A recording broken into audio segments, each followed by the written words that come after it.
الحمد للہ رب العالمین والصلاة والسلام علی سید المرسلین خاتم النبیین اما بعد۔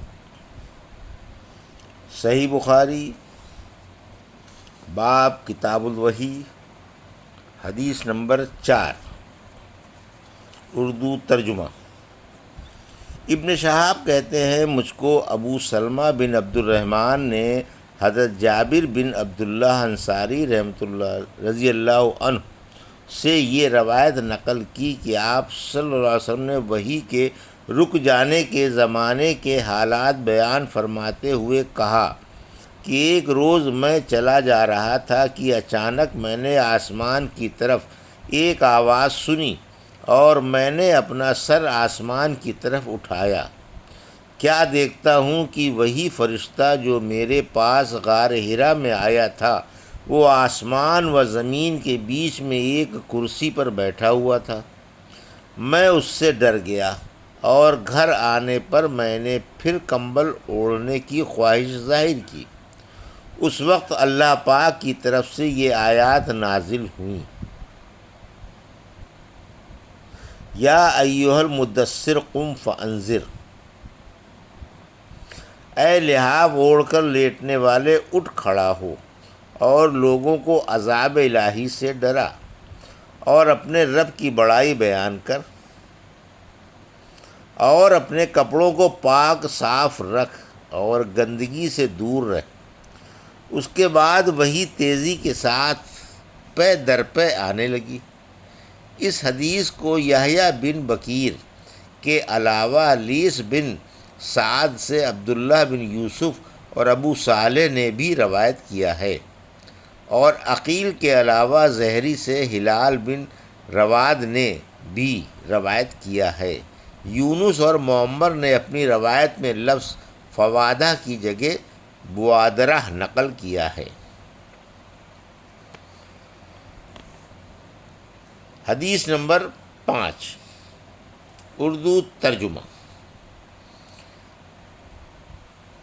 موسیٰ بن اسماعیل نے ہم سے حدیث بیان کی، ان کو ابو عوانہ نے خبر دی، ان سے موسیٰ ابن ابی عائشہ نے بیان کی، ان سے سعید بن جبیر نے، انہوں نے ابن عباس رضی اللہ عنہ سے کلام الہی کی تفسیر لا تحرک بہ لسانک لتعجل بہ کی تفسیر کے سلسلے میں سنا کہ رسول اللہ صلی اللہ علیہ وسلم نزول قرآن کے وقت بہت سختی محسوس فرمایا کرتے تھے، اور اس کی علامتوں میں سے ایک یہ تھی کہ یاد کرنے کے لیے آپ اپنے ہونٹوں کو ہلاتے تھے۔ ابن عباس رضی اللہ عنہ نے کہا، میں اپنے ہونٹ ہلاتا ہوں جس طرح آپ ہلاتے تھے۔ سعید کہتے ہیں، میں بھی اپنے ہونٹ ہلاتا ہوں جس طرح ابن عباس رضی اللہ عنہ کو میں نے ہلاتے دیکھا۔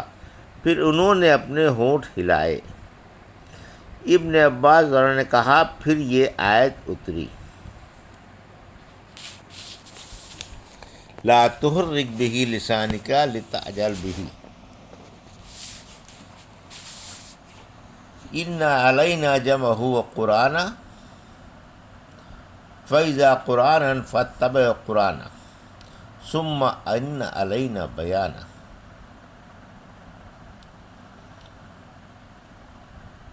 اے محمد صلی اللہ علیہ وسلم، قرآن کو جلد جلد یاد کرنے کے لیے اپنی زبان نہ ہلاؤ، اس کا جمع کر دینا اور پڑھا دینا ہمارا ذمہ ہے۔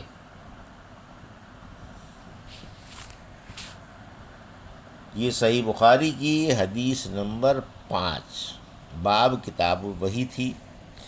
اب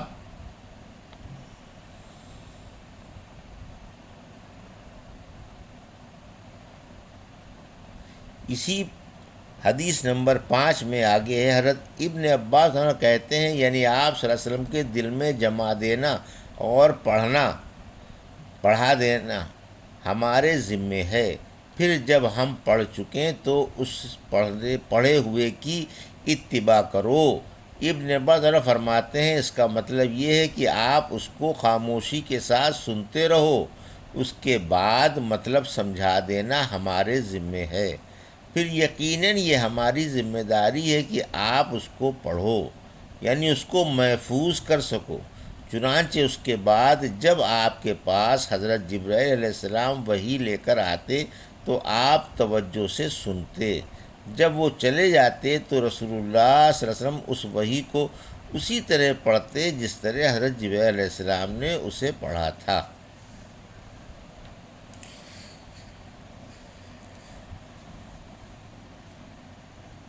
حدیث نمبر 6، ہم اردو ترجمہ۔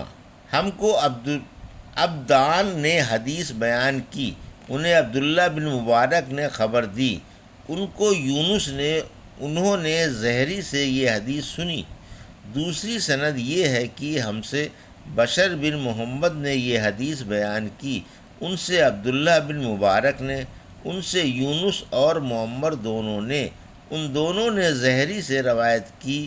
پہلی سند کے مطابق زہری سے عبید اللہ بن عبداللہ نے، انہوں نے حضرت ابن عباس رضی اللہ عنہ سے یہ روایت نقل کی کہ رسول اللہ صلی اللہ علیہ وسلم سب لوگوں سے زیادہ جواد یعنی سخی تھے، اور رمضان میں دوسرے اوقات کے مقابلے میں جب جبرائیل علیہ السلام آپ صلی اللہ علیہ وسلم سے ملتے بہت ہی زیادہ جود و کرم فرماتے۔ جبرائیل علیہ السلام رمضان کی ہر رات میں آپ صلی اللہ علیہ وسلم سے ملاقات کرتے اور آپ صلی اللہ علیہ وسلم کے ساتھ قرآن کا دورہ کرتے۔ غرض آن حضرت صلی اللہ علیہ وسلم لوگوں کو بھلائی پہنچانے میں بارش لانے والی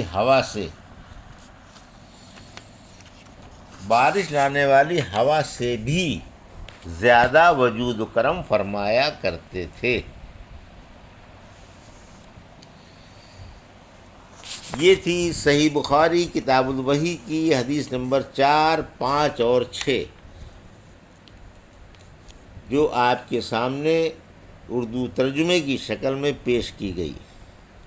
اللہ سے دعا ہے کہ ان حدیثوں سے ہمیں اور آپ سب کو استفادہ عطا فرمائے، آمین یا رب العالمین۔